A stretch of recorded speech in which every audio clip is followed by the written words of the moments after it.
Just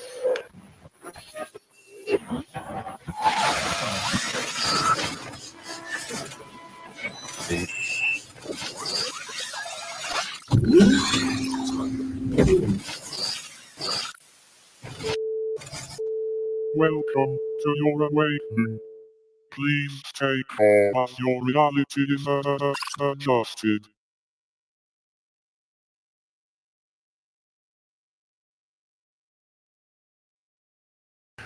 That mute, that helps. So I've got an inline mute on my headset, and I keep forgetting when I've clicked it, so that I end up thinking, why is there no sound coming through? Hopefully you can hear me. I haven't started up the YouTube page yet. I'm going to leave it off for now, if I can get by without it. I can see the chat room. Hello to everyone in the chat room.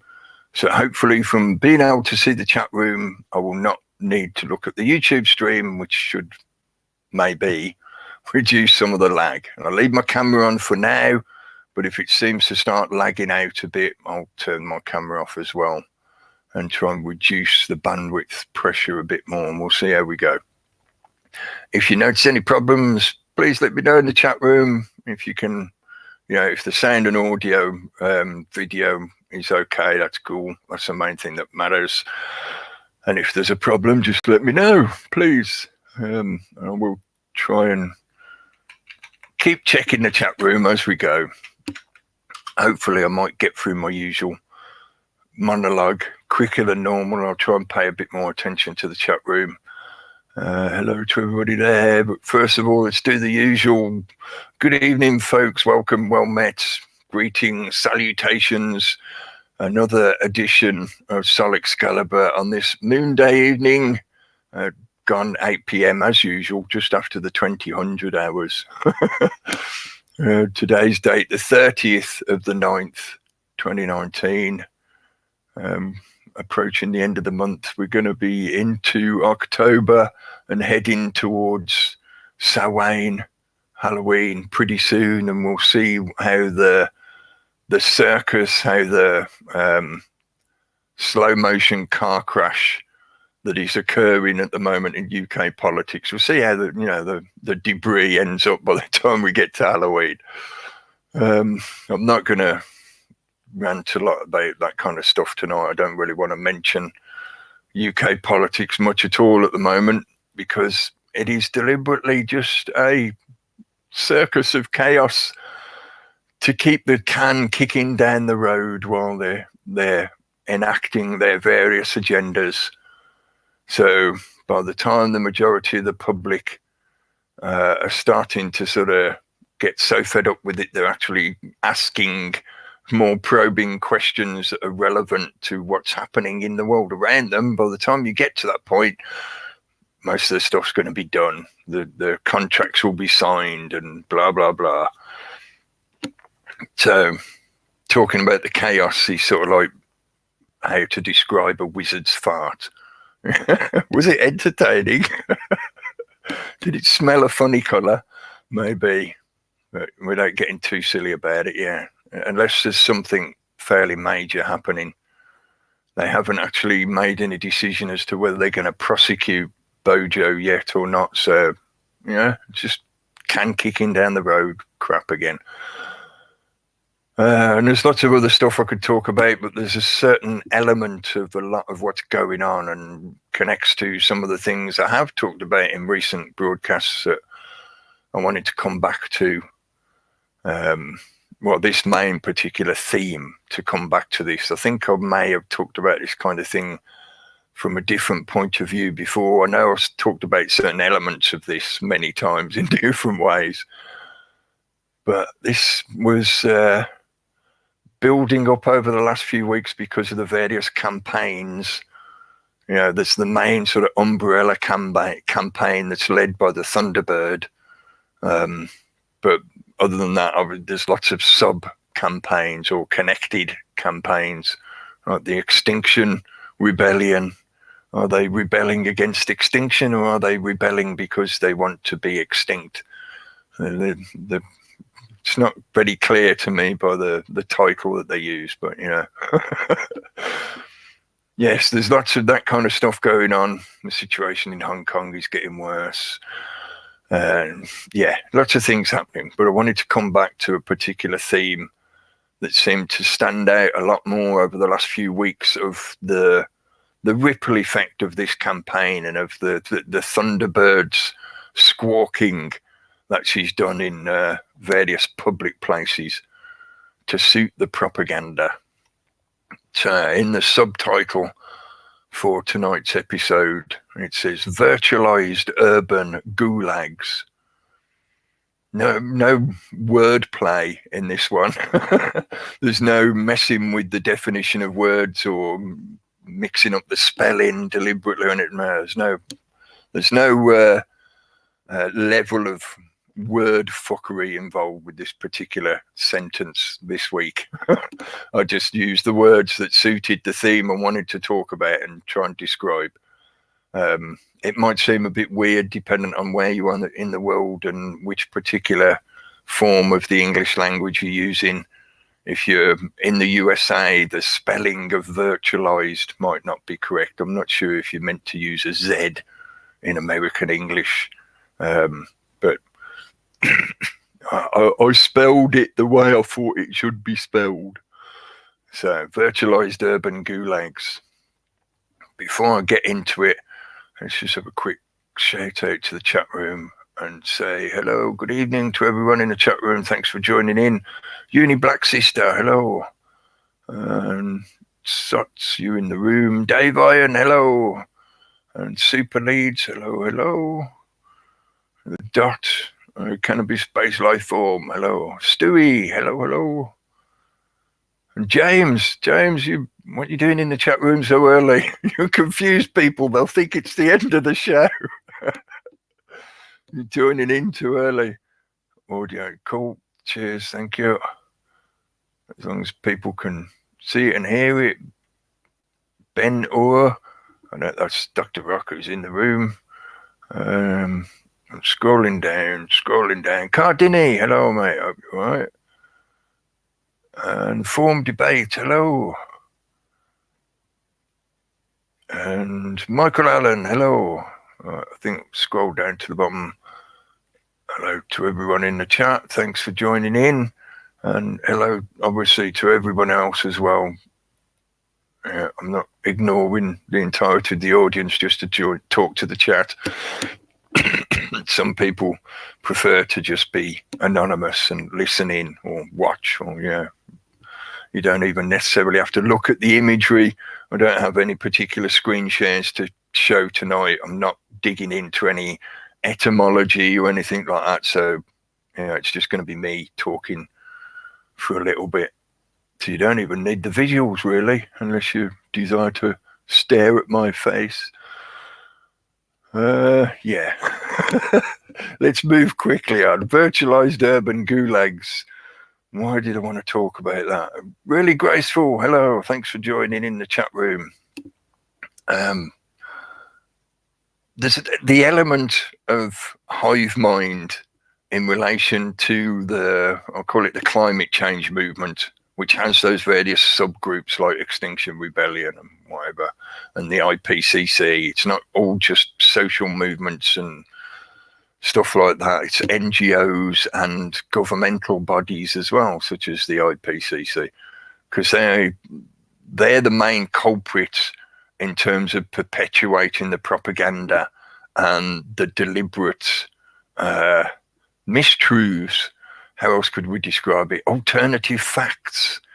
Supposedly if you use alternative facts, that means you're one of the fake news. You're part of the problem.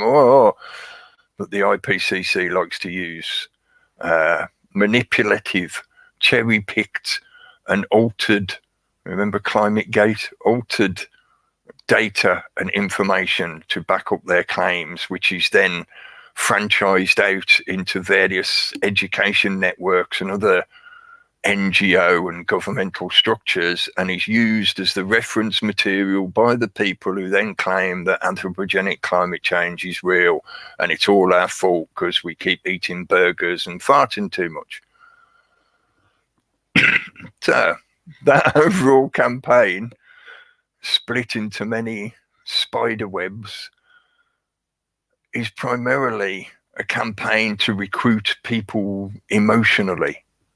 Because if you do actually do any serious investigation into the information that is being used as the reference material via primarily the group, the IPCC, then it doesn't take that long, it doesn't take that much research to start finding anomalies and questions that will make you go, hang on a minute, not everything they're putting out seems accurate. It's not including the whole picture. They keep saying there's a consensus amongst the scientists, but when you actually start looking round, you find that no, there isn't. There is the usual kind of scientific discourse that is carrying on, because some scientists say they're seeing certain results and other scientists say they're seeing different results.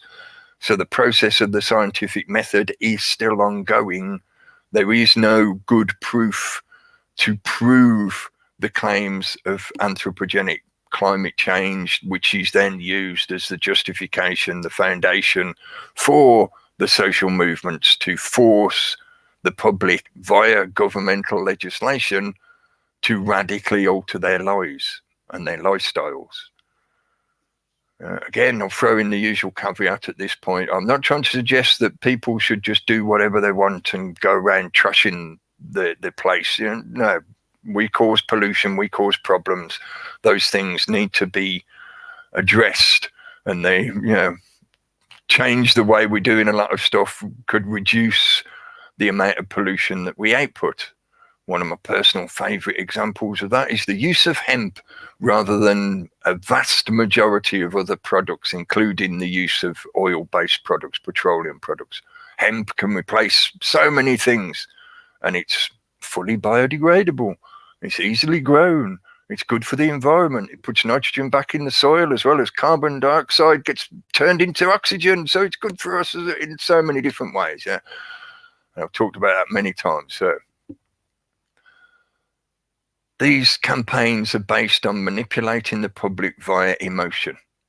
So really good example is the recent occurrence of the Thunderbird appearing at the UN and being very angry and saying, how very dare you, how very dare you come to us young people looking for hope. And I sat scratching my head thinking about that. I think I might have mentioned it to some of the guys the other week, but I didn't say it live on air last week, I'm not sure. But one of the things that made me curious about that is youth is hope. Yeah, cynicism grows with age. Cynicism feeds from experience. The more you experience in life, the more you graduate towards a cynical perspective, because you've had the experience to base your attitude on. And even though, we can get into a discussion about being positive and are you an optimist or a pessimist and stuff like that, but cynicism in its purest form doesn't choose one side or the other. It's just the equivalent of being a skeptic. So a young person having less experience of life will be much more hopeful and have that energy of hope for the future of their own lives and those around them than somebody who's older, who's been through life and sort of got a few dings and knocks along the way, and is sort of looking back at their life thinking, well, I had a great time, but most of my hope has been used up now. I haven't got that much time left. So, the flame of hope has dwindled quite a lot. Yeah? So when she says, how dare you older people come to the young people for hope, I'm like, well, isn't that what you do? Isn't that a natural process? The very act of the birthing of children fills people with hope. You want to make people hopeful, give them a kitten to stroke for 5 minutes. Yeah, that's a really good way of inspiring that fuel of hope. Yeah, a lot of that kind of connection to the use of animals in particular to help people with their extreme pessimism. Yeah, it works wonders. It's been proven again and again. It's even become part of the mental health methodology now. There's actual departments that deal with bringing animals to places of illness, hospitals and care homes and whatever, and allowing the people to interact with the animals, and that gives them a sense of well-being in various ways, which includes that element of hope, that fire of hope, the exuberance of youth, of life continuing, the proof that even though you may feel that everything's coming to an end because your own life is actually working its way towards its end, that doesn't mean life stops. Here's an example. Life carries on. Here's a child. Look, life is carrying on. The cycle continues. But they want the youth to have this attitude that hope comes from the elders and is handed down like power from above. So subliminally, psychologically, it's reinforcing the concept of a pyramidal structure of authority. The children don't have hope in and of themselves. Oh no, they've got to get it from somewhere else, from the adults around them. I don't think that's accurate to the actual reality I'm experiencing. And I don't think it's accurate to what most other people's experiences. And I'm not making a presumption on that. I'm just looking and interacting with others and hearing the same kind of theme. Yeah. Youthful exuberance has that fire of hope. It's not given it by somebody older in some position of authority that comes along and goes, here you go. Here's the fire of hope. Have this. Now you can actually, have some optimistic ideas about your life and the future in general for everybody. No. Hope comes from the youth. Hope is that fire of life, the cycle of life returning. And I won't get into repeating the cheesy catchphrases from The Lion King.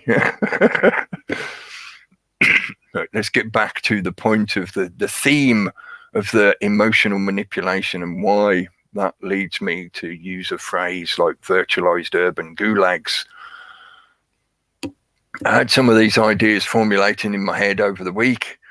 As I say, I was mainly thinking about the sheer scale of that campaign that is pushing this argument of anthropogenic climate change and utilizing young people primarily as the vehicle of that change, the engine that is putting the pressure on society, the hammer against the anvil kind of thing. But at the same time, just this afternoon, actually, I listened to Mark Window's latest upload, Windows on the World. Check that channel out if you haven't heard it before. He does a lot of good stuff. And he also, he puts a lot more energy into doing the kind of work, as some people like to call it, of going around and actually visiting places, doing rallies, doing speaking events, doing presentations to people. So he's moving around a lot more. He's not just a online celebrity figure. So he's got a lot of good information and a lot of experience of looking at this environment and propaganda and manipulation in the general media, in general, I should say. Get proper grammar. Listening to what he was talking about, change agents, which was what they were primarily focusing on in the last broadcast. But there were the elements where he was talking about the manipulation of the mental health infrastructure such that they are creating a feedback loop. He didn't word it in this way, but this is what I was getting out of this information because I was thinking along a similar theme. So we have this situation now where a large proportion of the youngest generations are being classified with various psychological and sociological labels or psychosocial. Some of them are in that new category of psychosocial. But they're being given various labels to classify them as having certain mental conditions or problems. I've often talked about what I feel is the reality that most of these classifications are bogus. They don't really represent anything other than being a definition that is useful to a pharmaceutical industry to perpetuate their production and feeding into the commercial system of their pharmaceutical products. So in other words, they can't sell you a pill until they've persuaded you that you are ill and you need that pill. I'm not a poet. Yeah, they create the illness so that then they can market their solution for the illness, which happens to be a pill that will more than likely, as is the case with the majority of them, give you more problems or actually create the very problem that was originally in the diagnosis and the classification of that problem.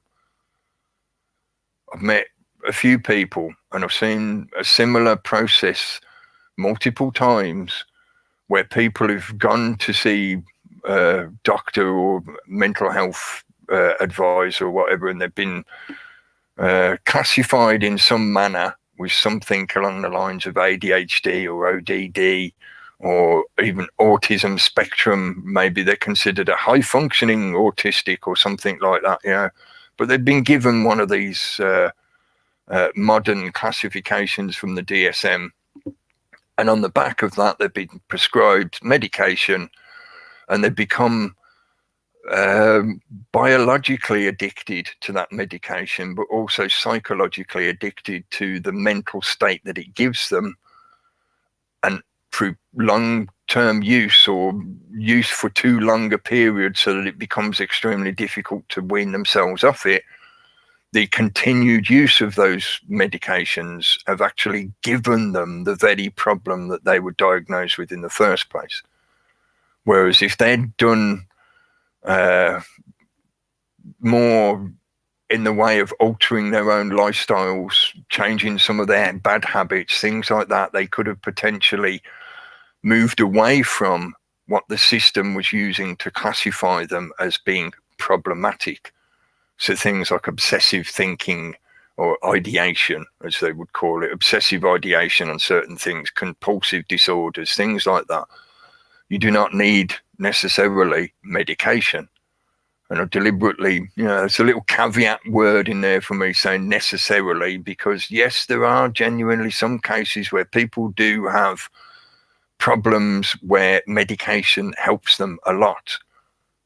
Yeah, but the numbers of those cases are much smaller than the general perception most of the public is given about the so-called mental health problem.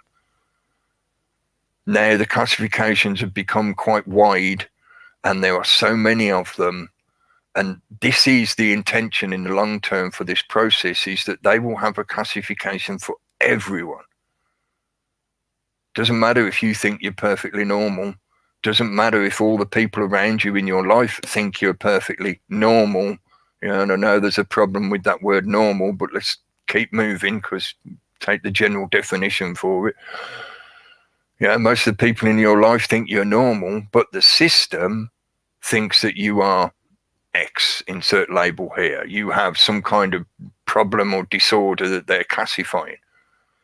That puts you on a particular list that has that heading on it.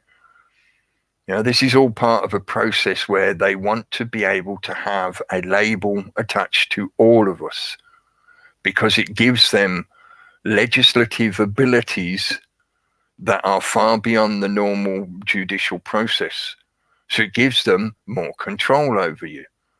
Not only in that kind of extreme where they want to do something like section you because for whatever reason, you know, they want to section you so that they take you out of public life, both your direct interactions on a personal level, but also if you're speaking out publicly or if you have the ability to address the public en masse, and they want you to stop having that ability. So they will just section you under the Mental Health Act.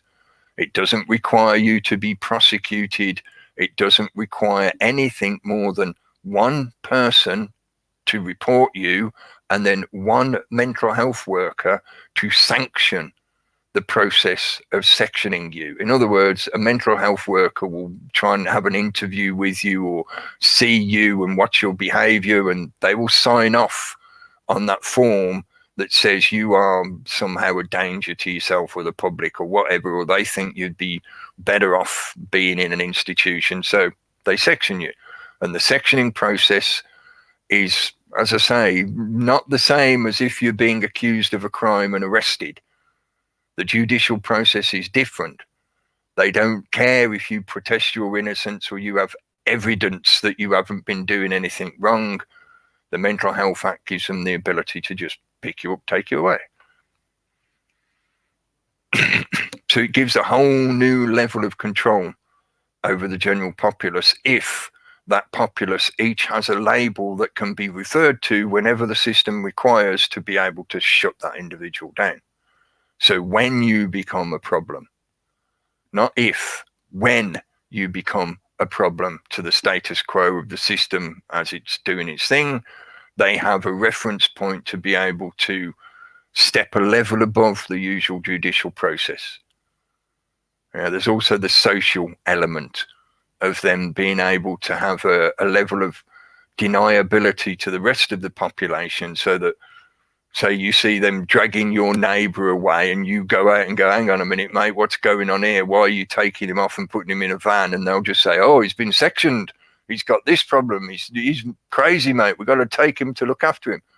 You've got no, as a neighbour or friend, you've got no recourse to intercede in that process.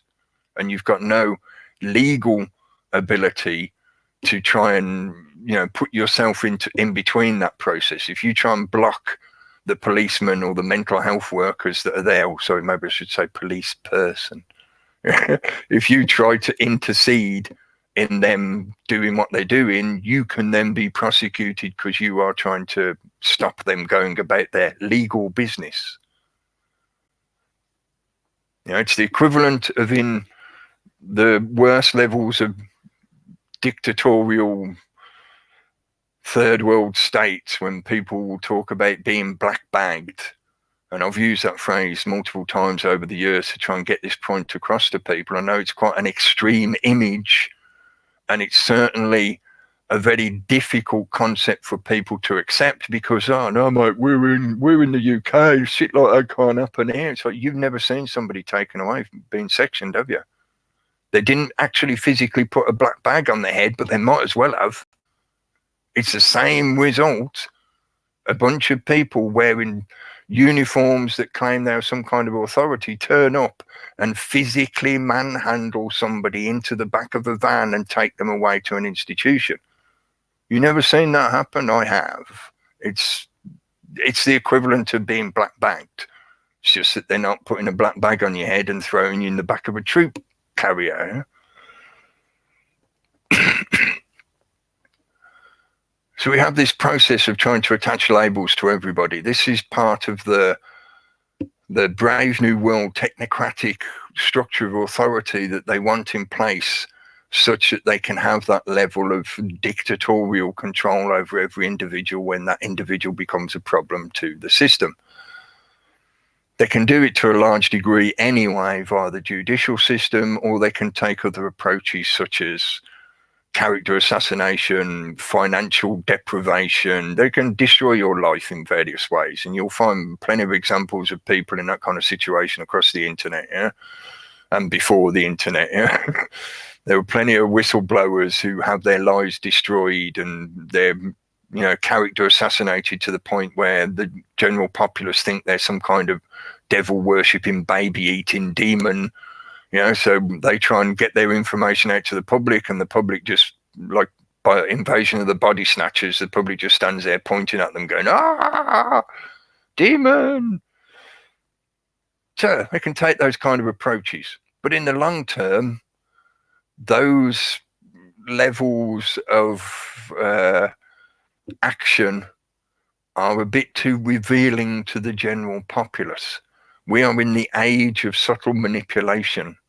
So they would prefer to be able to do this kind of thing in such a way that the general public just sees it being perfectly normal and part of everyday life.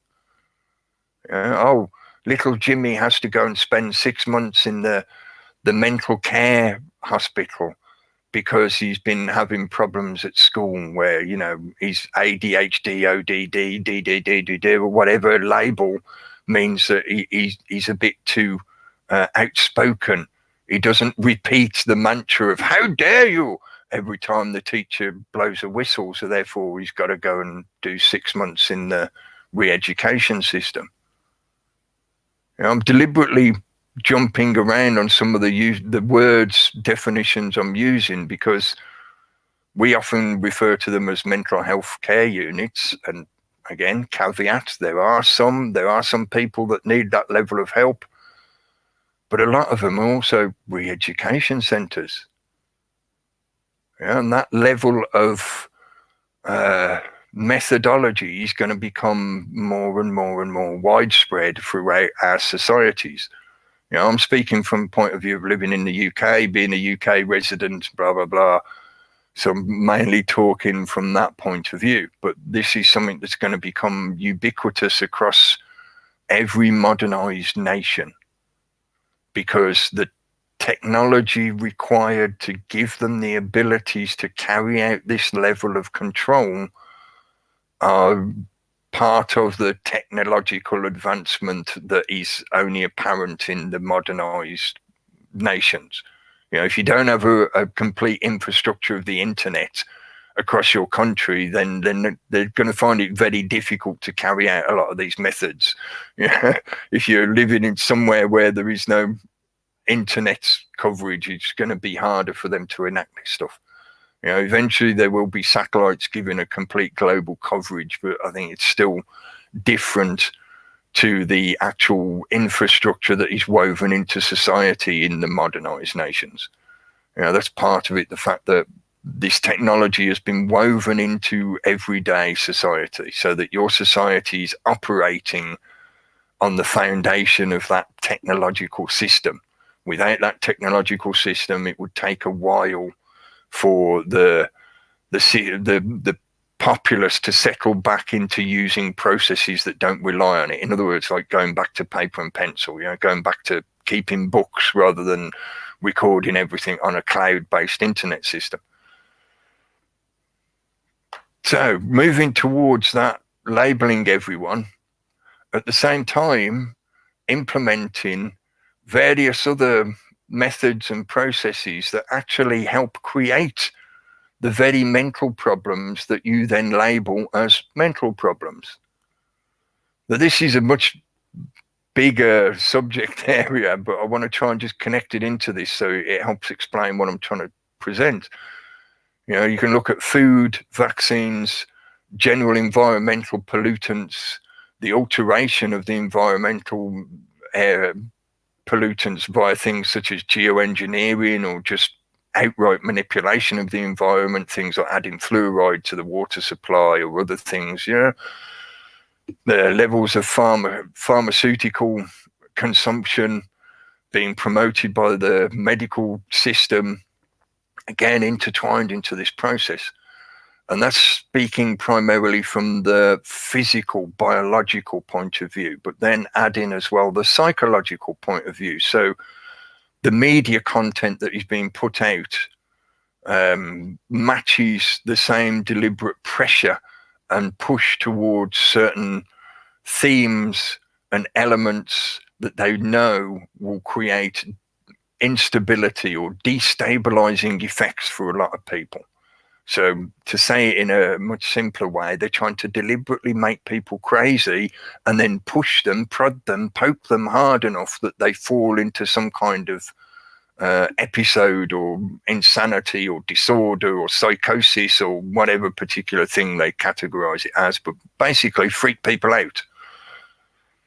And classically, cliched as it is, but the biggest element of that they are perpetuating and being really good at utilizing in various subtle and overt fashions is fear-based mind control. So when you apply that to news media content, you can see how there's that element of, the catastrophism and the disaster kind of stuff, the capitalism, the classic, burning pile of rubble with the one-eyed teddy bear balanced on the side of it, all that kind of deliberate news media manipulation to invoke fear in the audience. And at the same time, there is an entire industry of content creation that follows a similar theme. it's either depressingly, how can I put it? It's not even just nihilistic. It's deliberately meant to initiate the kind of worst levels of thinking. Things such as a lot of the elements portrayed in the Game of Thrones series match that. You know, they're deliberately promoting very extreme ideas and concepts in such a way that it normalizes them and becomes part of people's everyday thinking. Because when they're at work the next day and they're saying, "Oh, did you see that bit where they showed the guy getting his belly eaten out by rats? That was horrible, wasn't it?" The idea is in their head, and they're communicating with each other, and they're spreading it like a viral meme. Because that was what the definition of meme was originally intended to be for, is when you want to talk about how ideas and concepts or little chunks of information can be passed almost like a virus amongst groups of people, amongst a society. So, and that's just one TV show, you know, based on a series of books and whatever. And you know, there's loads of stuff you could mention about the various films and movies and other media content that has been promoted a lot over the last few years that are all pushing towards the same kind of catastrophic thinking, that everything's about to go bang, that everything's falling apart, that everything is the end. You know, everything's dark and depressing, and what level of horror can you put up with now? As the TV shows start to compete with each other more and more to show more and more extreme content, because that's the only way they can keep their audience.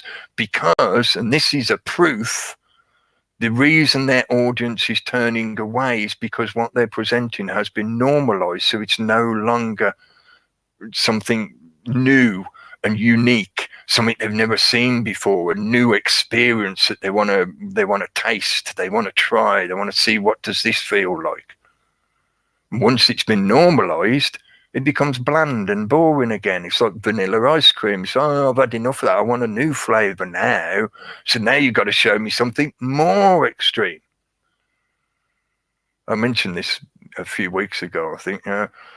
For many people, this environment, the online environment, I'm not just talking about the kind of, you know, the backwaters of people doing their own content and stuff like that. I mean, mainstream media primarily. It is a virtualized circus maximus.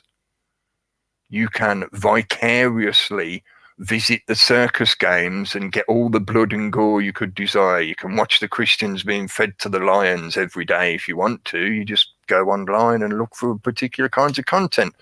And a lot of the time you'll find that you don't even have to look for it. It's, in a weird way, it seems to actually be presented to you, almost as if they want you to look at it. Yeah, and I'm being deliberately sarcastic for those people that are still in denial that the system does actively manipulate this environment, so they deliberately put certain content and ideas in front of you. They want you to be looking at this stuff. They want this stuff in your head so that it eventually will become normalized.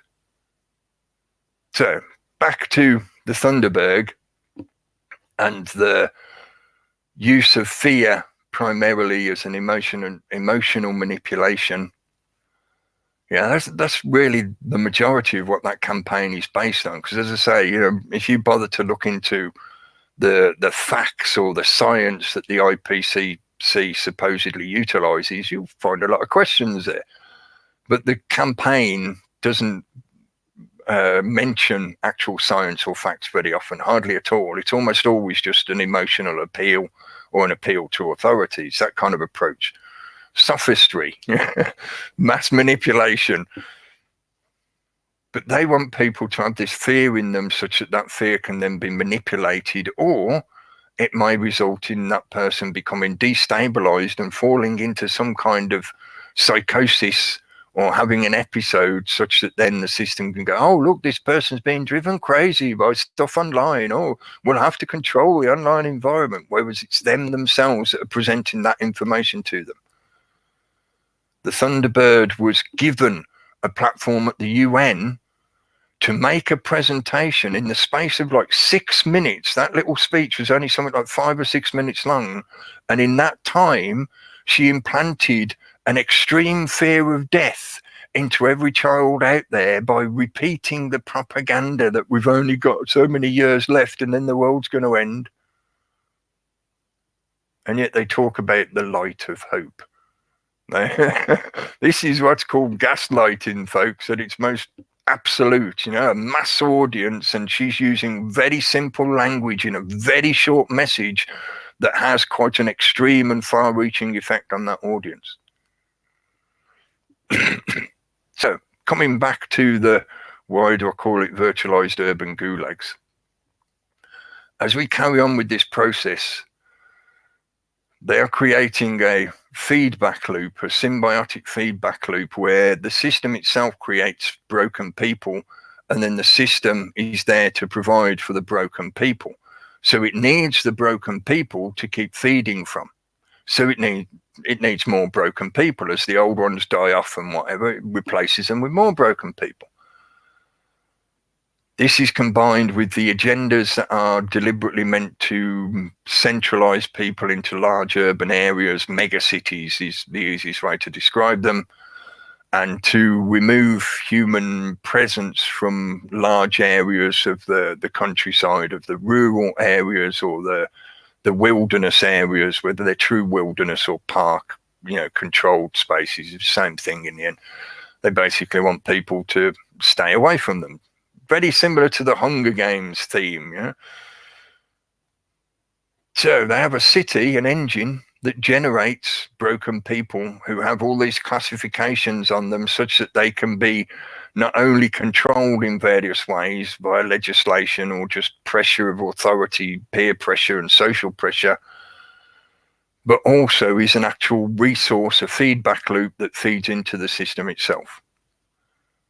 They have been slowly adjusting the mental health care infrastructure to cater for this resource. So as more people go mental, they need more mental health care systems, and as they get more mental health care systems, there's more people going mental. So it's a self-fulfilling process. That relies on as well the commodification, or as part of this process there is inevitably a commodification of emotions. And this you can see even more so when you look to the private sector and the general commercial environment that we now have, that is very non-empirical. It doesn't rely on actually selling a resource or a product or anything like that. This is people talking about feelings or ideas. Really, that's what I do. That's the majority of what I do, is just talking about ideas. But I'm not commercializing it. I'm not putting it into a package that I then sell as some kind of product, even though the product relies on the existence of this non-physical, ephemeral thing that requires no packaging. It all gets a bit esoteric at that point, and you get into questions about property and, what is your proof of existence in this world? Is it the fact that you have property and you can claim lawful ownership of that property and the product of your labor, etc., etc.? But really what I'm trying to point out here is how there is a growing industry, and it has been ballooning for the last several years in its level of growth, where there is I call it governmental, but it's a bit more than governmental because it's corporatist more than anything. But there are the governmental aspects of things such as a mental health care infrastructure. Here in the UK, we've got the National Health System, the NHS, which includes a lot of that stuff. Some of that is farmed out to third-party private companies. So the private sector, you get that public-private partnership stuff going on. But it also includes the commodification within just the private sector and that kind of social aspect of these things. So people selling self-help books, people working as life coaches and things like that. Things that really are meaningless in most of what they contain. They have no real connection to anything tangible or physical or as part of reality. Some of them are things that we used to do amongst ourselves as just part of everyday life. In particular, that ties into the destruction of the family, which is part of other main agendas, which are all intertwined into this, yeah? But a lot of those things used to be done amongst your own extended family. So you would have somebody that you'd chat with that was part of your extended family or your friendship group, your social peer group. A lot of that is now being commodified and externalized.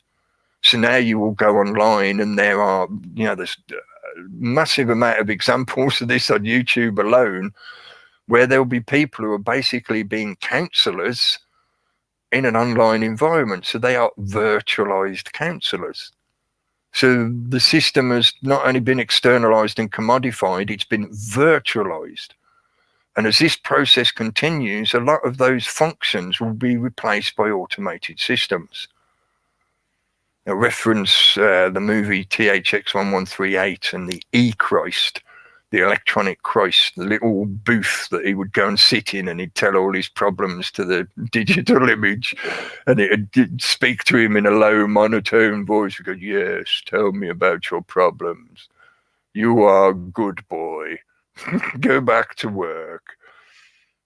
But in that element of the commodification of emotions, I think you can see the kind of corporatist engine of how this system is planning to feed itself in the coming years, because the need for physically productive human beings is fading away as they're transitioning into a virtualized economy where the resources do not require a physical element. Other than the actual bits of technology that host the digital content, so the hard drives on the servers and stuff like that, and it all gets very pedantic and semantic about what you mean about not actually existing physically. But like the words I'm speaking now, they now exist as an audio file on a Google server somewhere as part of this YouTube infrastructure. But what I'm actually saying is just vibrations of air moving, and you're interpreting those vibrations as concepts and ideas, which allows me to communicate, to pass on information and ideas to you. But they don't actually exist in any continuous fashion. Once the vibrations stop, there's silence. So those words still exist only because they've been recorded somewhere. Yeah, so this whole infrastructure is geared towards the switchover into a virtualized world where, for most people, there is nothing physical that you will be doing in the sense of creating a product or even providing a service like mowing the lawn or anything like that. Yeah, there will be no physical element. But obviously, they still need to create an economy to keep the charade going. Economy, the money magic illusion has to keep going.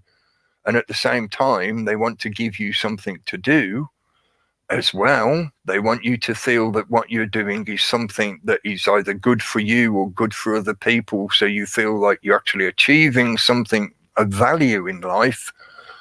And at the same time, by getting you to participate in some fashion like that, like having a job, they have you within the rings of their circus so that they have opportunity to keep reinforcing and perpetuating the other stuff that they put in your head right from early childhood.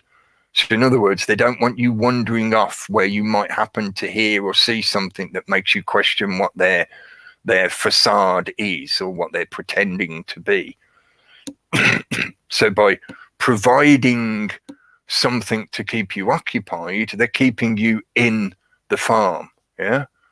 If they say, "Oh, look, you don't have to do anything anymore because we've got robots and automated systems that are going to do everything for us, so you can just do whatever you want," you're more than likely going to start wandering around, and eventually you're going to encounter something that will make you see that machine and you'll be going, "Hang on a minute, what's that?" And then you're a potential threat to the system itself, to that machine. So they're giving you something to do to keep you occupied. And that something to do will be part of that infrastructure of, let's talk about our feelings today. And it's all virtualized into this online environment where, can you be certain that it's actually another living being that you are communicating with, or are you interacting with some kind of automated AI system? And is that system deliberately trying to manipulate you in some fashion? So even though you have this illusion of being connected to so many other people who can potentially help you and, you know, do good stuff for you, you're actually getting more and more separated from other real living beings who might actually be able to help you or do good things for you. Because more and more of that middleman is being wedged in between you and everybody else. And you're also losing that element of physical interaction where there is an energetic exchange that is happening other than you just speaking and seeing people's faces and whatever. You know, there's more that goes on in communication than just that. You know, you've only got your sight and hearing when it comes to this environment. Yeah, your other four senses are blocked by the use of this middleman in between system. But anyway, before I digress too far off again, the media content commercialism, I think this is just fairly apparent now. You look on the internet, I think I mentioned it earlier, you know, you can find people who are doing basically virtual counseling, virtualized counseling online. You know, you can talk to somebody on Skype and, you know, you'll get a counseling session, and there's companies that are actually been doing this kind of stuff and encouraging the growth of this kind of virtualized social interaction. So again, why do I say virtualized urban gulags? Virtualized, as I've been describing, a lot of this stuff is happening in the cloud and is to do with things that are non-physical. Primarily, or in particular, they like getting people to talk about emotional content, because emotional content is ambiguous, subjective, and can be pushed to extremes quite easily because it's emotional, and those extremes can be manipulated, you know, very well. Oh, are you scared that the world's going to end in 11 years? Oh, well, you better get out and start signing up to that rally and giving all your money to David Attenborough and go, yeah, extreme emotions can be manipulated more readily. But I think it's quite apparent now that a lot of this commercialism is that level of give people some money to earn, or the impression that they're producing something that they can earn a living from, and it creates a feedback loop. So this new industry will just grow and blossom, and before you know it, people will be living a new virtualized urban productivity workplace environment. You know, you can work from home, you just need the internet connection, and you do online life coaching where you tell people about how to make toast. You know, today I'm going to be showing you how to make buttered toast. I know it's absolutely lowest common denominator, but unfortunately, because the internet has a global reach, then that means there is the opportunity to address the lowest common denominator. There will be, on the sheer scale of people on the planet, there will be the lowest common denominator out there. So if you decide to use that for your market demographic, you know, you'll find customers out there for that. Which is part of the problem of why we see so much, what's the word for it, degeneracy, in the sense of it has become cool and trendy and marketable to be dumb as a box of rocks, yeah, but still be famous. You don't need to have any intelligence. People just want to be able to look at you, or even watch your stupidity and have a laugh at you and things like that. You know, it can all be commercialized. So gulags, why am I saying gulags? Virtualized urban gulags. The gulags were basically work camps. That was the concept of them, supposedly, was they were internment camps where people who were considered dissidents or rebels or just naughty people that the current government didn't like would get put in those internment camps where they would receive re-education via hard labor. Yeah, that was why they did it then. That was after the Russian Revolution, the leading up to the Second World War and whatever. But they claimed they were meant to be like re-education camps. They were supposed to persuade people that the new government that had been instituted in Russia was actually a good thing, and they should say double plus good and, you know, participate and join in and all that kind of stuff. And what we're leading towards at the moment, I think, is a virtualized, urbanized gulag. Urbanized because of the process of pushing people into the centralized megacities where they will be stacked and packed in the new tiny little footprint occupancy homes like the casita and the sewer pipe home and stuff like that. They'll be fed on minimal content stuff that they call food, but is primarily just chemicals attached to excrement that they can, you know, pretend is food. And the social media and general media content that they are able to surf and make use of and consume will all be able to be manipulated and controlled by that infrastructure in that virtualized economy or workspace or social space. And it's a gulag because for the majority of people, they will live within that illusion from birth to death. And they'll never realize that they're stuck in that facade. They haven't even left the gift shop or got as far as the gift shop. You know, they tried to look at the world from the point of view of, does it make me feel happy? The emotional content. Does it make me feel sad? Do I want to watch that program tonight because it always makes me feel depressed? Or do I want to watch the soap opera that is, you know, a bit more dramatic, but it makes me feel excited because there's drama and arguments and you see all the different characters fighting with each other. They live in an externalized, virtualized existence, living vicariously through the television programs and movies that they're presented with. So I was looking for that banner, so I was looking to the side of the screen now. I was trying to click the buttons. So in the gulag, they are being re-educated because of the saturation of the controlled media that they are presented with. You have the illusion of free choice. You are free to consume what is provided to you. That's your freedom. You're free to consume what is provided to you. So there is an illusion of free choice because there is a spectrum of things supposedly available to you. There are thousands of different online virtualized counselors if you want to choose one. You have freedom of choice. Do you want the black guy or the woman or the old guy or the one with the weird face? Or you have freedom of choice, but it's all within that same virtualized controlled space. And they are continuing the propaganda, the indoctrination from back as far as they can, from childbirth, basically. And then continuing the propaganda to reinforce that and to perpetuate the illusion, the delusion. So how else do you describe a gulag?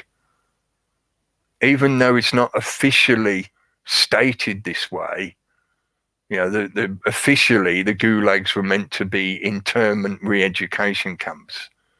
But unofficially, they were camps that were meant to work to death the dissidents and rebels that oppose the new regime.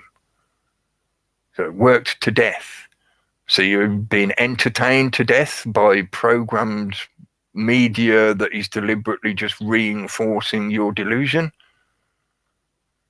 And if your entertainment is actually commodified, which in this modern age it is in so many weird ways. I'll reference, as an example why I'm saying this, I'll reference the TV show Gogglebox, which is now franchised around the world. There's different Goggleboxes from different parts of the world.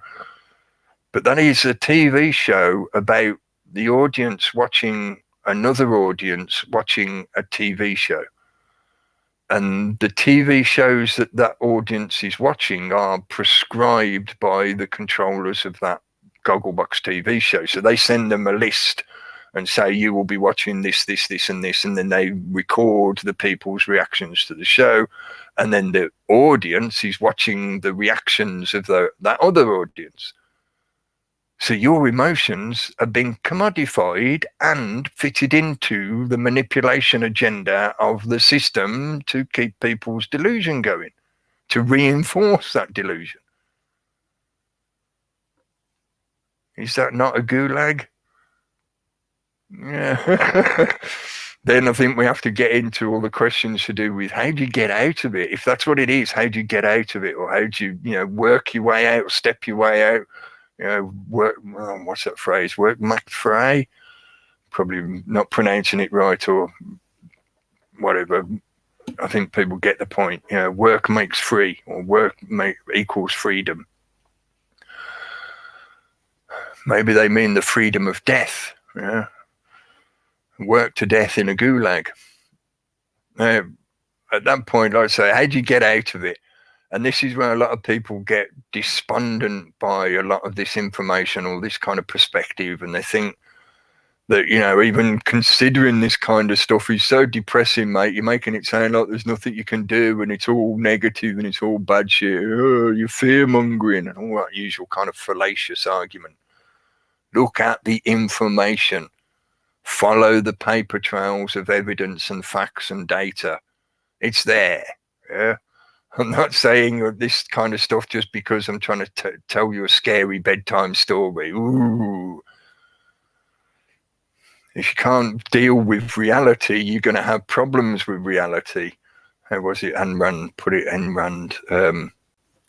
You can deny the consequences of reality, but you can't stop reality actually happening. I'm misquoting that terribly, sorry, but yeah, you can keep living in denial, but then denial is going to hit you in the face and you're going to drown in that denial. But how do you get out of that? I think and feel, because it's the two combined, not just one or the other. It's the process of living in two worlds and gradually moving towards the next world, where the old world that you still have one foot in fades away and de-evolves because it's no longer good for us. It's no longer healthy for us. It's no longer useful for us. It's defunct. It's well past its sell-by date. It is now starting to collapse in on itself. And again, I'll use a cheesy cliche here, but the beast will eat itself. If you stop feeding it, it will eat itself. So if you stop spending money on corporate brands, getting obsessed with mainstream media content and programming such that it affects your everyday life. It's, I can't wait to see the latest episode of such and such soap opera. I've got to get home. I'm going to speed to get home from work so I can watch it. Oh shit, I've had an accident. If you stop letting that level of illusion obsess you, then you'll find you've got a lot more energy to put into other things in life. And some of those other things in life can help not only yourself towards a different way of living, but that has a ripple effect onto everyone else because we're all interconnected. So the more people that are changing themselves, changing their lifestyles, the more that will flow out into the rest of society, and it will change gradually. There may be some radical step changes at certain points, but I think the majority of it is a gradual process where it's about the individuals, not the mass. Yeah, most of this propaganda relies on the externalized into a collectivized hive mind, and then using that as the justification to create legislation and changes in society and stuff like that. Whereas really it comes down to the individuals, which is why they rely so much on emotional content and emotional manipulation. Because when you're talking to an individual, you can pluck on their heartstrings and they feel it personally as if you're talking to them directly. I've seen that a lot in this environment. So many times people react as if you're addressing them personally, or you're having a go at them personally because of their lifestyle or life choices or whatever. They personalize it, they internalize it, and then they get angry and they throw it back at you. They're looking for somewhere to vent that frustration and anger, so it comes back at you because you happen to be the one that said it. Even though you might have been talking about something in general, they feel it. You're addressing them as an individual. So you address the individuals, and from an individual point of view, you change the way you approach this life, and you'll find it has a ripple effect out. You'll also, and I put this in my notes because, again, I know it's cliche, but I think it's a truism. Seek and you will find. Yeah. When people say, oh, I don't see any walls, mate, I don't see any fences. And well, if you actually seek, you'll find them. Most of the time, people are unaware that there is a fence because they never go far enough across the land to encounter the fence.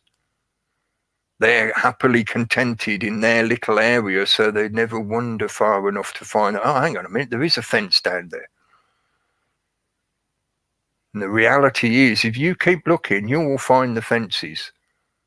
And it's not a cognitive bias where you are deluding yourself into believing something is there just because you desire it so much, that you self-create, you ontologically self-create something because you just want it to be there. You need it to serve your personal life paradigm, your belief system, whatever. And, you keep looking, you will find there's a lot of fences all over the place. And the other element to this, how do you change it, is living in the two worlds. Like I tried to describe, the one world is fading away as you're moving into the next one, and it becomes like stepping stones because the next one will only last so long, and then it will change again and it will change again.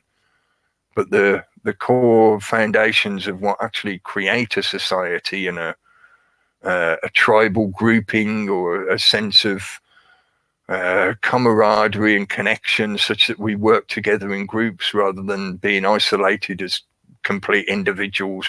Humans, mankind is not that kind of being.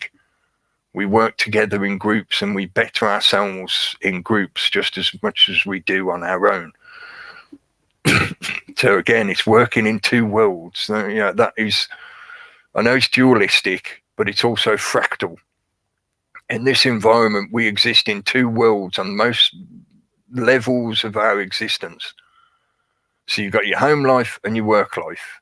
You've got your public face and your private face. I could go through a laundry list of kind of dualistic examples, but the point is, in a fractal way, you are already existing in two worlds at the same time. And this process is a matter of people realizing that old attitude, the old paradigm, has now reached nearly its conclusion. I know Gary's got the picture of a guy from a TV show, which I'm sure we'll get into in a sec, which is kind of relevant in this respect. That old way of being is done. It's run its course. It's proven itself unhelpful when it comes to the mass of the population. It might work well in little examples where you can have a benevolent dictator or a magnanimous monarch who actually genuinely cares about their subjects, their populace, their citizens, whatever. You get that in little areas. There's really good examples of that around the world. But whenever it starts to get to a scale where the bad guy can hide himself amongst the numbers and manipulate people on such a mass level that there is this fascistic weight, this tsunami of collective weight that pushes society in whatever direction they choose to steer it. It's only when the individuals come to their senses and start walking a different direction that will change. I'm not trying to suggest that you try and think in that kind of two-world fashion, because that can be somewhat schizophrenic. Don't try and be two things at the same time. You can't be a dual citizen. But I'm trying to point out that in many ways, in our experience in this reality, you are participating in two worlds at the same time. And you gradually will move to another one. You know, you've always got one foot in one world, one foot in the other. But the worlds you've got your feet in change like stepping stones. And you will keep progressing through that process. So there are ways out of it. It's not meant to be all despondent and negative and, oh, like the Thunderbird squawking that you've got 11 years to live. Yeah. No. No. Anyway, I think I've rambled enough. Hopefully I've explained myself as to why the virtualized urban gulags. I do YouTube, and in this fashion, by doing this, I'm somewhat participating in that process of the virtualized vicarious experience. But I limit myself to YouTube deliberately because I don't want to be dragged further into all this stuff, and I don't want to be adding more content into all that wall. Yeah, like Pink Floyd put it, adding another brick into the wall. So I try to minimize what I do online because of that kind of effect. But it is also a really, really good way to reach people and communicate with them. So I'm not trying to say that you shouldn't be on multiple platforms and that you shouldn't, do videos every day and stuff like that. I'm not trying to imply that at all. I think we need people that are doing that level of reach to try and connect with people and communicate information to them. But at the same time, we don't want everybody doing that, because otherwise we are just in a self-fulfilling prophecy, creating the virtualized brick wall that we're trying to describe. But anyway, hopefully that makes sense. I'm going to shut up now. And thank you, Cookie. Sorry, I know it's 9:15 already, so I thought I'd get through all that in about half an hour. I think I was self-deluded. Well, it was good. It's good listening. Said some really good stuff in there. I know that people were listening to what you were saying, because you touched on loads of stuff there, loads of topics. I couldn't keep up with the notes in the end. I gave up after a page. I thought, that's part of it's part of the problem when you're trying to describe concepts like this, because it takes so much other kind of sub branches. It does. It takes you down. Well, because it's all connected, as we know, it's all connected. And once you know, you mentioned, I put down like Tavistock and social engineering, which plays a big role in what you were talking about the creation of I say it's like filling the void in yourself, that void where they give you the, I'm bored, and then we live in a world now where everything is, you shouldn't be bored, everything's there for you. You've got your entertainment, but it's filling the void. You see, there's a void there in us, and it's taking us away from ourselves. And that's the problem. So when all that's switched off, or you maybe spend 1 or 2 days without the internet, without any social media or any of that stuff at all, and spend the time away from it, if you can do that for times and periods, and that's probably good. That's a healthy way to use it, actually. Stepping away from it, leaving it, not checking your phone every 5 seconds or being online constantly, that sort of thing, and just walking away and, and busy doing other stuff, whatever that may be. But that's probably the best way to use it. But when it's become now, what made me think was when they introduced that, was it 3G, where you could have the internet on your phone, so everywhere you go now, you're constantly connected. And that really did switch it up a bit. And with all the types of Snapchat stuff and the rise and all this type of instant, sort of connection, wherever you are, whatever you're doing, you can connect all to your social media, whatever. And that ramped it up another level of this kind of addiction to these things. And we're seeing the media talk about it, even the mainstream, but it's laughable because, like you say, these are the main instigators behind pushing this agenda, pushing this out there through their program of entertainment and advertising and whatever, through movies and all the rest of it. So it's been a pushed agenda for quite a while. It's not just new, and we've talked about it on these chats for years now. So it's I could go on and on. Poverty, you've got the learned helplessness thing you've touched upon, normalization. It's funny because a couple of people put that in the chat as well. The externalization, this externalization thing, everything's out there, and the normalizing, which we've talked about again for a long time, and by repeating and repeating that sort of, it's that sort of yeah, it's programming. So it's the best way you can describe it. You're being programmed to accept it, normalize it. Your friends then talk about it. You think, oh, okay, and that's how trends get set, and we sort of trend addictive. You know, we're a trend addictive society, especially with the internet the way it is now. You know, I remember, I think we did sort of chat around this kind of concept with Days quite a while ago, probably a couple of years ago. Yeah. The evidence, as well as just the concept of the idea, but there is evidence to back up this hypothesis, this theory, because a lot of consciousness relies on pattern recognition. So we have an inbuilt attraction to patterns. So if you keep showing somebody the same pattern, eventually they absorb it, they pick it up, they internalize it and carry it with them. Yeah. So the propaganda and the manipulation relies on repetition, repetition as a form of mind control, but they imply these patterns to us and we go, oh, look, there's a pattern, because consciousness likes patterns because it helps us create structure, which is what consciousness is. It's layers of structure. So yeah, we're attracted to patterns. Yeah, I was distracted by the Goethe. I was a bit as well. Yeah, I noticed. So, because you mentioned the chat, I quickly flicked the chat open again. Let me have a quick hello, Supreme Lord Commander Jeff C. Hope you're all right, mate. Just so that you're in the chat, and I can only scroll it back a certain distance, but I'll try and scroll back as far as I can. Say a quick hello to all the people who've joined in since I said hello earlier. Linda Cloud, hello. Thanks for joining in. A quick scroll down, scrolling. New Being, hello. And Huxley Pig, hello. I know I saw at least a couple of other avatars in there as well. I saw this comment just up here. So many people have been hypnotized by Aristotle's yes-no logic to the extent that any step beyond the Bronze Age mythos seems to them a whirling, dizzying plunge into a pit of chaos in the dark night of nihilism. Well, now I was thinking the other day. Legend Main, hello. Sorry, mate, go on. Have you ever had that trip where you're sort of crouching on the ground, touching the ground?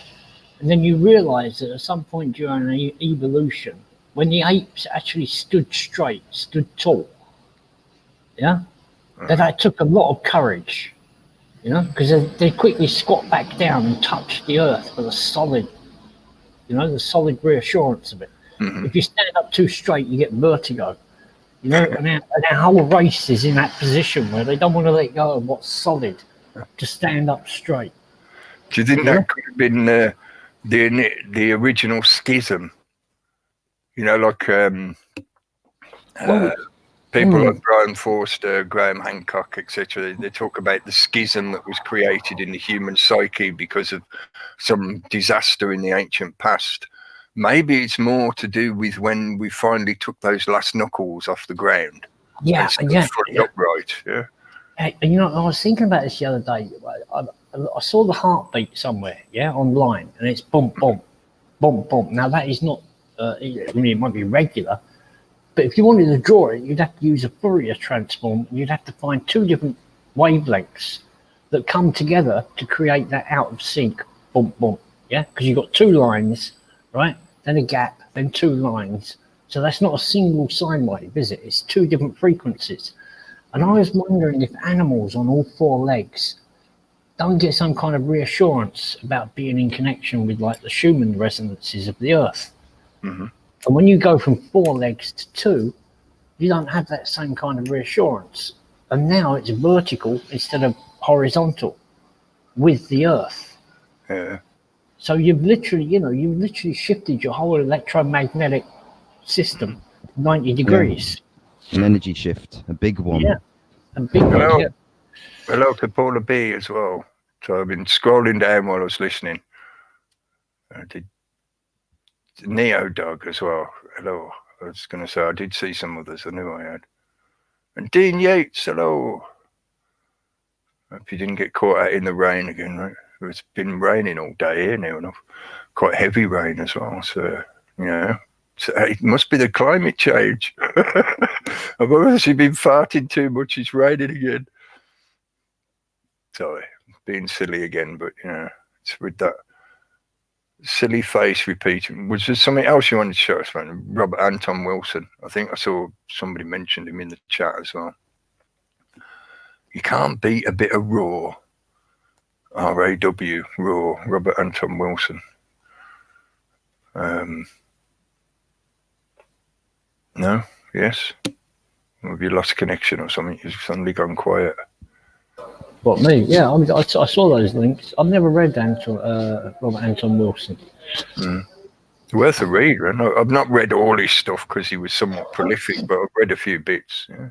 I definitely read the excuse me, Mo. I've been sitting here quiet for too long. I definitely read the Illuminatus trilogy, and would recommend that to anybody really, because it was like I was in my teens when I read that, and it was kind of really gripping, very, very weird. But one of the things about it is that the first book in the series, I think it's called The Golden Apple, has it's got like a detective in it following a set of cards that give him clues as to the nature of the Illuminatus, the nature of the conspiracy that they're supposed to be looking into. And, you know, every single one of those cards has turned out to be pretty much central planks, you know, who it is that's controlling what. The Catholic Church, the Freemasons, is kind of all in there. And there's a fictional introduction to the kind of Illuminatus and generally the conspiracy borough as a whole. Even after all these years, it remains a fundamentally ripping read, I think. And somebody mentioned in the chat books the Schrodinger's Cat trilogy, which is a shorter book and is also really amazing. 3 short stories, each of which I believe have the same characters in them, but the characters are completely different from one story to the next. I think there was another version of it called The Trick Top Hat. And I also put a link into a YouTube video called Subversion for Fun and Profit, which is Robert Anton Wilson in conversation, and is, as I put there, excellent edutainment. So, yeah, Robert Anton Wilson, I think he probably also author of one of my favorite phrases, which is, nothing is true, anything can happen, which seems like a good way of approaching things.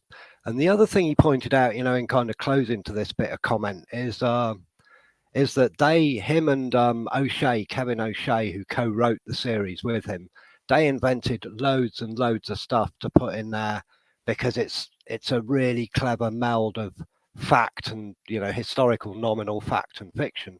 They invented loads of stuff to put in there.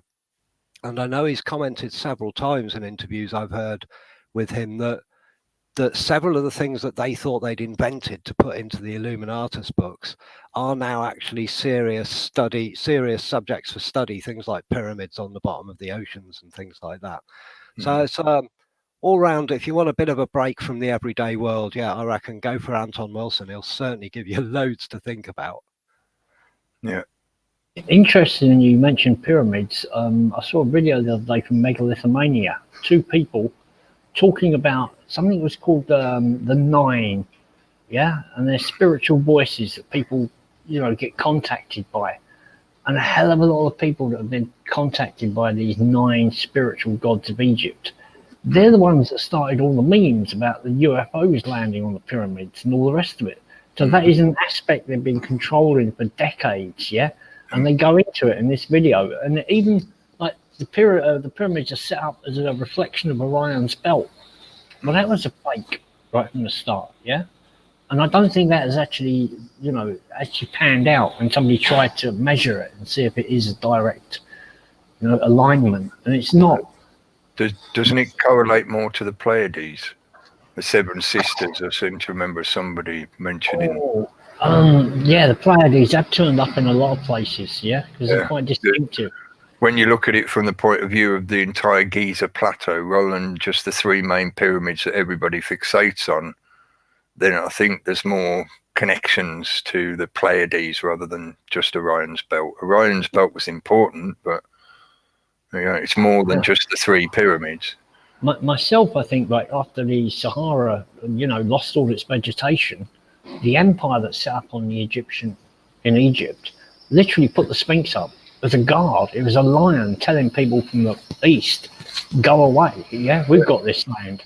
Because if most of Saudi Arabia in that area was green as well, before it all became desert, there would have been a lot of people wanting to come there as well. Yeah, it was like one of the only fertile places left.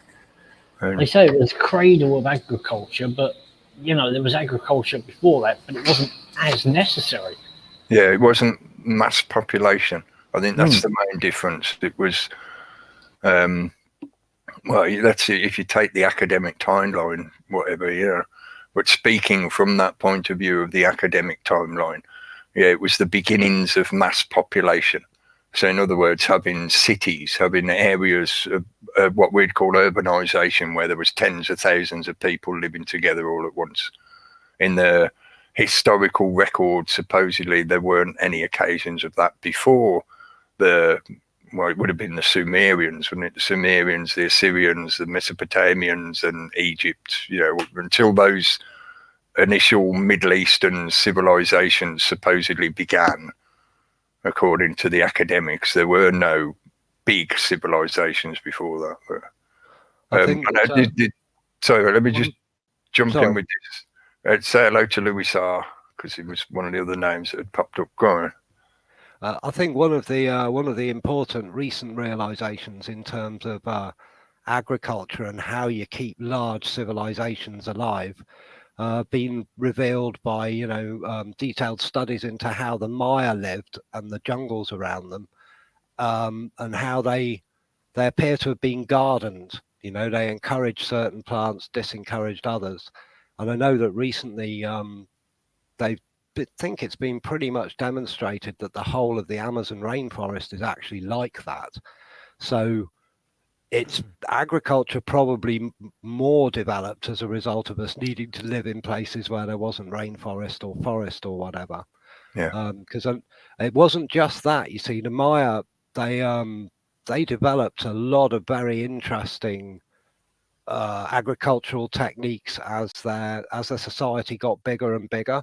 So they were doing flood and drain, and you can see that as successive generations dealt with ever bigger populations, they managed to find new ways of taming their landscape. And we know that at some point somebody was in Peru doing some pretty spectacular terrace gardening and the rest of it.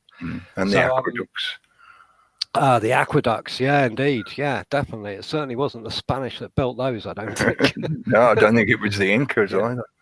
No, because of course recently, I don't know whether you've seen it, there's been a video on YouTube, several in fact, suggesting that in fact the Sahara flips on a fairly regular basis between being rainforest and being desert, and that underneath the current desert are the remains of a substantial, possibly not so ancient civilization, 5,000 or 6,000 years ago, I think they're saying. And in those times, there were two huge lakes there and a river system that ran all the way from the west coast of Africa and up to Egypt. So it's not difficult to imagine how the cities might have arisen there in completely different circumstances, but that we've lost all evidence of those. And also with regard to the Sumerians, they do say that the original cities were in Ur and Eridu, where people had been apparently living from about 5,000 BC. But I think it was around 3,200 that the cities started. And the thing that's unique about the start of the Sumerian cities, the first of many, many hundreds of unique characteristics in those times, was that they were built around the first temples that we've found. They were, to start with, they were little temples, and a small town started developing around them. But as time went by, and not a lot of time, just a few centuries, the temples became absolutely massive and surrounded by cities that had writing and soldiers and magazines and accountancy and Lord knows what else. But the reason why I wanted to just give all of that as background is because I think, again, it's now pretty well accepted, although it's still an alternative view, that the cities in Pakistan, is it called Mohenjo-Daro, which has grid pattern layouts and internal plumbing and foul water systems and things like that, or means of getting rid of human waste. I think it's now getting to be more widely accepted, shall we say, that is in fact a considerably older site than Sumer was. So once again, we're looking at a bit of a reappraisal of the history and how we might take it in, I think. I know I'll try and explain myself because it might sound a bit of a stretch. I don't think it is a stretch in this fashion anyway. This is what I do. But while you were describing that about the sort of like the civilization grew around the temple, I see two connections in that. One is that the academic body insisting on that timeline that it was in the Middle East when the civilization began, the empires began, that suits the claim to authority from certain groups that say, supposedly they originate from that Middle Eastern area, so therefore it gives them a claim to justification to their authority and stuff like that. For sure. Yeah, which it happens to be centered around the temple. Yeah, so it's the religious or theological or whatever you want to describe it as. It's that is the intent that is driving the civilization, because the civilization is like an outgrowth of that body. Yeah. But the other thing it made me think of as well is in that respect of in this modern age, and like I'm trying to describe that kind of virtualized environment, the new temple is in the online space. I know the internet seems truly massive. It's in theory, it's infinite. As long as we can keep adding hard drives, it's got no limit to it. Yeah, it can just keep growing and growing. As long as we can keep adding hard drives. So the limit is the empirical connection to the storage space. Yeah. But my point is that it may seem massive, but if you view it as a singular body, then it could be referred to as that temple. Again, the civilization is now building itself around that thing. I know it requires certain technological infrastructure, but just the concept of it, now we have the concept of it. Even if you took away the current technological infrastructure, people would try to replicate it using some other infrastructure. Yeah? But the very concept of this externalized void space thing that you can vicariously connect to, that has become like the new temple. And it partly occurred to me as well, because I said hello to Lewis, but he asked a question and it made me thinking along these kind of lines. So he's asking, what do you think of Charlie Manson? Yeah, and I know it's one of those topics where you could spend weeks just talking about him and all the connections and whatever. But as a reference to the virtualized urban gulag, as I was trying to describe it, and how they are actively building this construct in such a way that it's deliberately able to manipulate people, to make broken people, then at that point you have to look at an incident such as Charlie Manson, and even for those people that maybe haven't investigated it a bit and seen the various connections to power players and power groups and stuff like that. Yeah, he wasn't just some random schizo that got power or whatever. No, not at all. He was put into that position. Yeah, but that should then bring up that question of like, well, if the system can create somebody like him and then utilize him in the way it did, and then profit for its agendas and claims to justification based on what he did, then why is it that we can't see how that methodology could then be franchised out in a fractal fashion to people en masse? Yeah, and I've talked before about how personally I think that what was called MK Ultra, it had different project branches and names and whatever, but use that as like a catch-all name, MK Ultra. The original experimentations were based on addressing individuals.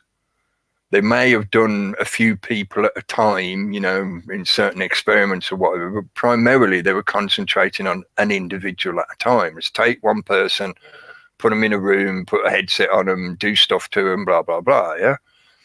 But I think what actually happened is they were satisfied with their investigations into those methods to affect people individually. So instead, they moved into investigating methods to affect people en masse. And MK Ultra basically became, I suppose you could call it MK Maxima. So rather than addressing an individual at a time, it was deliberately geared to addressing masses of people all at once. And I think this is what has led to a lot of, or has given reason to a lot of the things they've done towards how they've constructed this new virtual online space. You know, things like the politically correct peer group pressure, which is used as a plausible deniability for them to have legislation to control what you are or are not allowed to say. Things like that. You know, it's disguised as trying to be nice to everyone and prevent bullying and stuff like that. But really, it's about controlling your speaking, the language you use, which therefore controls your thinking. Because people think in the language they speak. You know, usually their native tongue, but we think in words mostly. Yeah. So you take people's words out of their general everyday use and it affects their thinking until eventually, after 1 or 2 generations, the word and the concept associated to the word is eradicated. You know, classic Orwellian process. The children won't understand the concept of freedom because use of the word has been banned. So eventually the concept associated with the definition of that word gets lost. Apparently we're starting. Sorry, go on, man. I was just coughing. Oh, sorry, right. Yeah, apparently we're starting to see a confusion with nature and the web, thinking about what you're saying about the temple and about the words, because we've got words like web and stream, and they are now more commonly associated in the minds of certainly the younger generations with the internet rather than with the real world. And I'm wondering how far we'd go if we really started looking for words for nature that have become applied to this this imaginary thing that we've created. It's something I've done a fair bit of, right? I put it this way. I think some of it is a natural emanation from people. You know, people just see a way of describing something and one person's phrase or choice of phrase catches on and it becomes popular as a way of referring to something, you know, and it just becomes ubiquitous and accepted as a definition kind of thing. But I'm convinced that the majority of it was deliberate and for esoteric, exoteric purposes. Absolutely. Yeah, I don't think it's coincidence that it's called the web. I don't think it's coincidence that most of the time what we're referring to is something that enables the exchange of energy, communication. You know, that's what communication is at its base level, is the exchange of energy. So they have put themselves in that middleman position again, just like they did with the paper world, where in the paper world, the paper language is a lot about things such as vessel and berthing and your commercial connections, harbouring in the dock to access the marketplace, flotsam and jetsam, all this kind of, I know it's Admiralty law, naval languages or connotations, but it's intertwined into the whole judicial system. And in the same way as like a judicial system requirement, they've done similar with this environment. So they have deliberately picked certain words that associate with the flow of energy or current or water, you know, the waters of life. Nature is also more friendly. People will like words that associate with nature. It's rather than, you know, I mean, giving it sort of what it is, and bureaucratic, you know, intelligence services control system, you know, a stream, yeah, you could find a word that describes it, like, you know, like the FBI book. This is the reaction back. Yes, I mean, a face is a natural thing, and you've got a book of faces, Facebook. But now people are calling it FBI book. You know, this is resetting the definitions. Yeah. Well, straight synchronistically enough, I was speaking to one of my relatives about this the other day, but it was originally called LifeLog and was a proposal from the CIA, as far as I remember. Corbett has done good coverage of this, yeah. The initial idea was called LifeLog, and it was shelved until such time that they came across this idea of creating a kind of social media platform, and they got InQtel to invest money into Zuckerberg and start that whole process off. And what people know as Facebook is almost identical to the proposal put forward under the name LifeLog. Yeah, a log sounds friendly and like a bit of wood, but then, oh no, actually it's a ship's log. Actually it's a captain's log. Actually it's a fucking log book. No. Yeah. I'm not certain of this, but I think it's because it's a shortening, it's a contraction of logos. Yeah, in the traditional meaning of the word logos, not logo, as people commonly know the name, and they think you're just referring to the brand label of a corporate product, you know, when you say logo or logos. But logos is an old Greek word that was meant to represent the complete concept, including all information about that concept and all relevant material matter and evidence and data connected to that concept. So like if we say the logos of institutionalized religion, it basically means we're bringing any and all information and ideas to do with that concept, and it all comes under that banner logos. Yeah. But yeah, I think it's because of that. Yeah, it's a recording of all the information. That's why it's a captain's log, because supposedly he should detail everything that's happening on the ship and what he's deciding to do and stuff like that. But, yeah, but I mean, it sounds like you're keeping your own military record, your life log.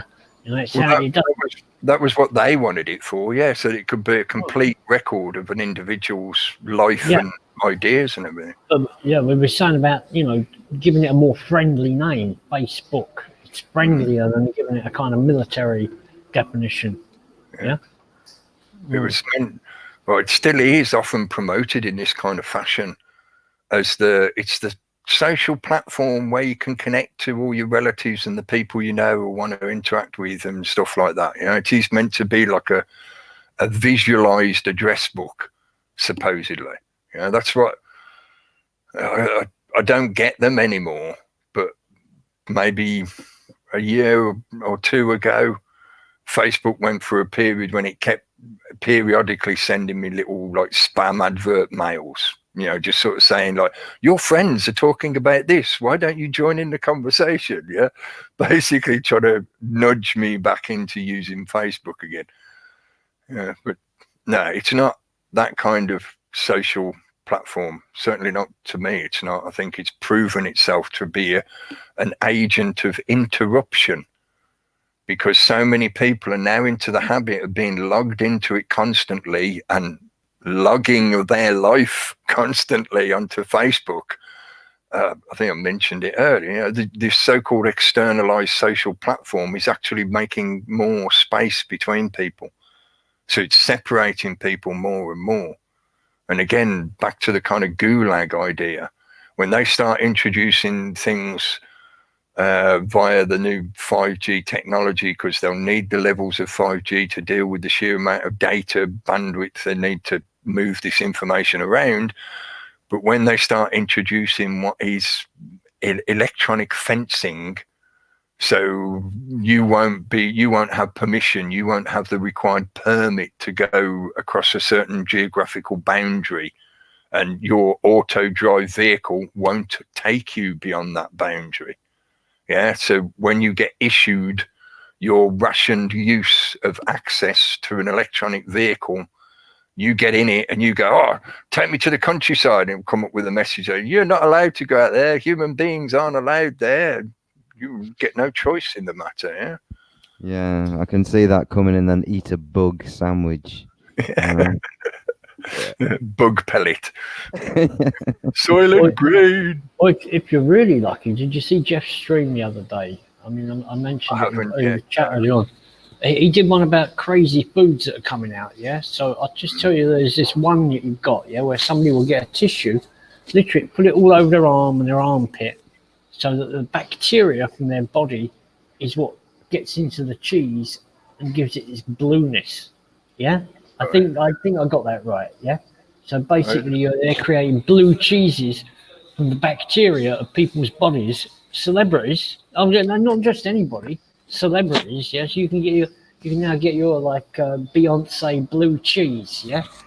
And the bacteria is going to be the bacteria from her body that has like spread into the cheese to make it blue, which is normal under some circumstances. That they use a special bacteria to do that. I was going to say, I'm not sure of the science, but I think you'd want to check what kind of bacteria, because as far as I remember, they use very particular kinds of bacteria to make blue cheese. Well, presumably one of the bacteria that you can find in people is okay for it. Yeah. I don't know. I'm dubious about that one, because the commercial world will market any old shit and try and sell it to people. Yeah. True enough.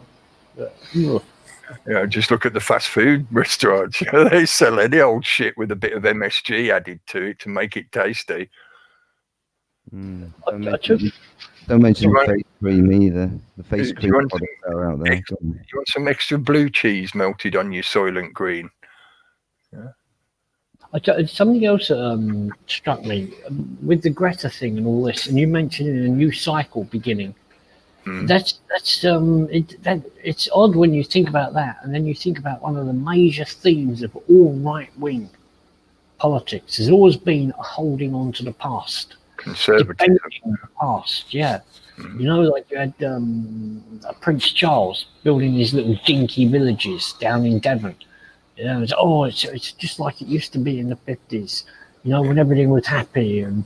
The right wing is always not only defending the past, but often building their myths from it as well. Yeah, I mean, you can imagine the aristocracy in England looking back to the ages of chivalry. It's all theirs. All the past that has ever been in England, is theirs to draw upon as examples of why they ought to keep going exactly the way they are. And the new paradigm is actually going to have to crush that part of the right wing thinking. Resistance to change. That's why a lot of people are attracted to the right wing, because they don't like change. It's also why they fixate on trying to recruit and use young people, because again, this is a bit of a stereotype, a bit of a generalization, but if you look at it, I think you'll find that there's a lot of truth to it. There's a truism in it, even though it's a generalization. Older people tend to be conservative. Young people tend to be more socialistic or communistic, or call it right and left if you want to use the political spectrum as a reference point.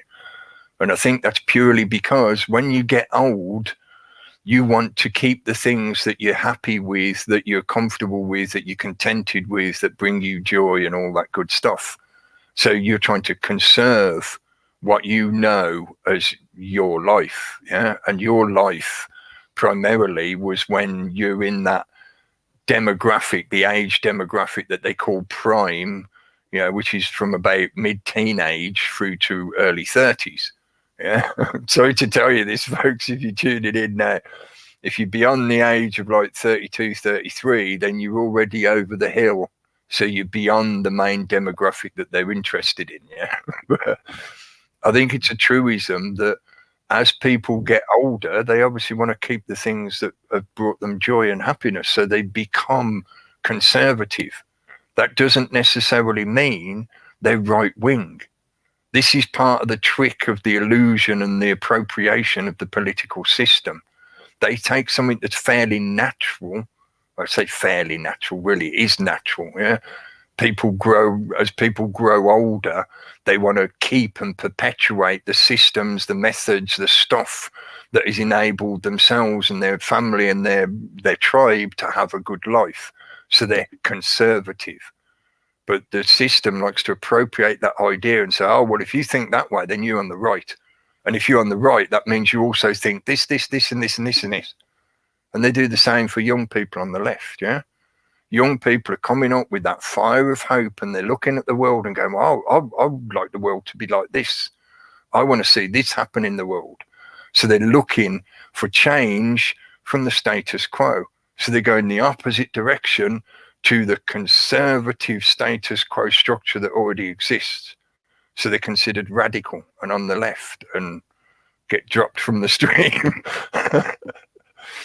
Maybe you just lost connection for I'll wait until you get back in. You're back again. Cool. Hopefully that. Did you hear what I was saying at the end there? Yeah, I missed 2 seconds. I hit the bloody log out, log in instead of the comment shift. Yeah. That's all I'm trying to say. I think there's elements on both sides of that, what is turned into a political argument, what would be labelled as either right or left wing.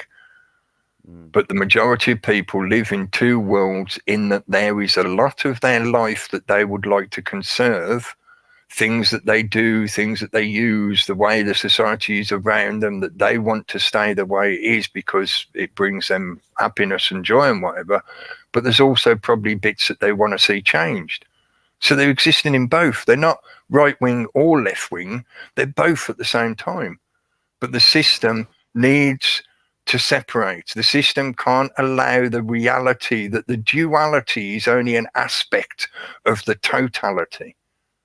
Yeah, there is a singular thing here that splits into two to give you oscillation, but in that you require both sides at the same time.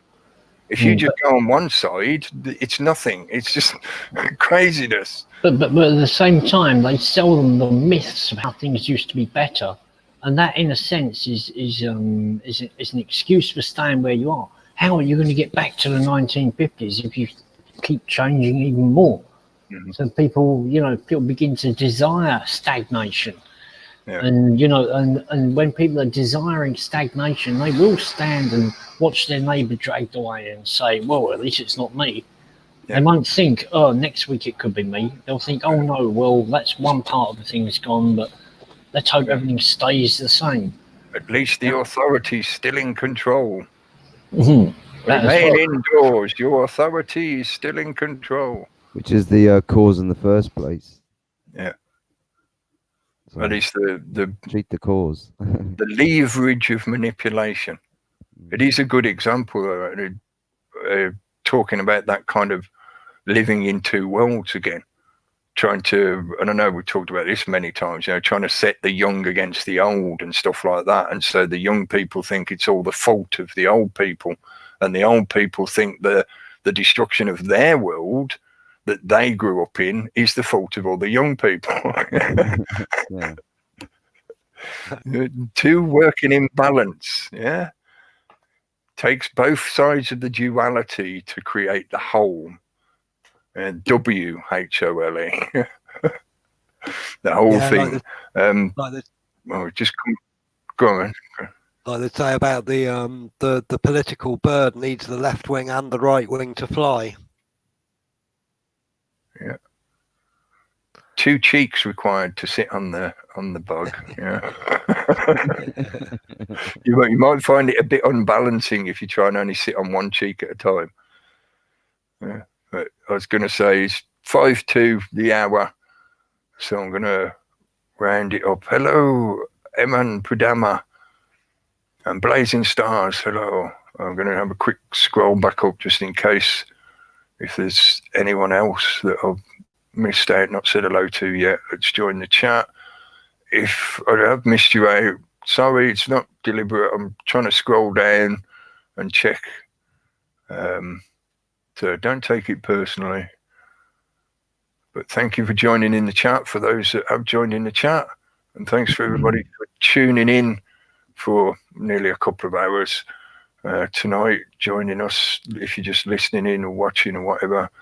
And thanks to the time travelers who tune in later on after the live broadcast and watch it on the playback. Just as another side note, I thought about while I look back at the screen, then the image you've got going for that avatar this evening. If people haven't seen that show, it's a show called Britannia, It was shown on, I think it's a Sky television production, and it was shown sometime last year or last season or something. And they've been promoting the new season coming up soon. But I thought it was quite interesting in the way it tries to represent ancient Britain. And if you're interested in some of the topics we're often talking about, like we did sort of talk a bit about ancient history and stuff like that, it's worth a look if you're interested in how modern cultural media is trying to represent ancient peoples and information and knowledge that may connect to those ancient peoples. And if you watch it, I think, you know, you'll see some of the stuff I'm trying to mention in the way that they take a lot of stuff that's been known for a long time and they try and spin it or reform it in some fashion such that it can be used to manipulate people now. Yeah, I was going to say earlier on, yeah, instead of the MK Ultra, Charles Manson, I think the Jonestown massacre was a better example of what they can do today, because they were only had to mind control the Reverend himself, the Reverend Jones himself. Yeah. A lot of the people under him were on different types of fluorescein and tranquilizers.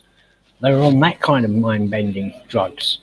Yeah, because there was big cases of you know, case notes, and there was a hell of a lot of drugs they was using there. Yeah, the whole thing was an op. Yeah, so you've got one madman in charge, you know, a few hundred people who are drugged off their head.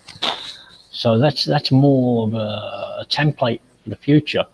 And like you say, Britannia is interesting in the way that the Druids use people's fears. Yeah, and even when they do something bad to somebody, yeah, like kill them, it's with their consent. Yeah. The king, for instance, is with his consent. Yeah. Mm-hmm. So I mean, yeah. I want to drop a spoiler, but just I'm going to leave it at this. But I know you sort of mentioned it the other week, and part of the shtick of the story in the show is one of the main characters, this little girl, and there's this prophecy that they end up referring to the Druids about. But the prophecy is Hope is the young daughter of a blind man, and in the show there's a blind man who's got this young daughter who's one of the characters in the movie, in the show. And Gary had mentioned it to me the other week, and I looked it up and I watched the show and I thought, yeah, okay, it's a bit of a truism that hope, I thought it was relevant because we were talking about Goethe and all that kind of stuff. Yeah, hope is the daughter of a blind man. Well, if you're blind, in terms of finding your way through life, hope is going to be a major player for you, because when you can't see where you're going, you've got to hope that you're not walking into shit, that you're not going to step on a turd or a rake or something. So the very thing itself is a truism in and of itself. But the spoiler I wanted to throw in here is in the show, I keep saying movie, and I don't know if you realise this, mate, but they're obviously playing with archetypes more than anything else. They're not necessarily talking about individual historical characters. They are a little bit, but they're presenting stereotypes and archetypes. And the daughter of a blind man, the little girl, the young girl, is meant to be Britannia, and Britannia is an archetypal metaphorical representation of the country of Britain. And the blind man is the man who's building the new world, who doesn't know where he's going, so he needs the female archetype, the young daughter, to lead him the way. The young leading the old and the blind, yeah? But the blind has the authority because he's the elder. And there's a scene towards one of the last episodes, episode 8 or 9, when the guy says to the daughter, he says, I'm putting you in charge. I want you to lead the way, you to decide where we're going and what we're doing, because I'm blind, so I'm going to be slowing us down. But, yeah? So it's all in there. Right? But you remember as well what I said about hope. Why is hope the daughter of a blind man? Because the blind man, in truism terms, is faith or confidence. Yeah. So if you've lost your confidence, or it's been taken away by the mainstream media, or you've been taught not to have any faith, then all you've got left is hope. So hope is the poor man's faith. Mm-hmm. Hope is, in a way, you should never have hope. Your confidence and faith should be strong enough that you never need hope. Yeah, but hope is there as maybe not the sole foundation, but it's one of the foundation stones of all faith, all religions. So hope is there, yeah? Yeah, hope can build into faith, but once you've got your faith, it should be unshakable, if you see what I mean. Yeah, definitely I mean, agree. Goethe doesn't mention confidence or faith. No, just Stop. That's a really good place to leave it. Sorry. Thanks again for joining us, folks. Hopefully, we'll be back again on Wednesday night on the Reality Chat channel. And Steve Tagoose will be on Thursday. And check out Jesse's channel and Really Graceful and lots of other good stuff out there. Keep talking, and we will be back again soon. Thanks for joining in, guys. Thanks again, folks. Cheers. Thank you all. Click the button. Cut. Cheese.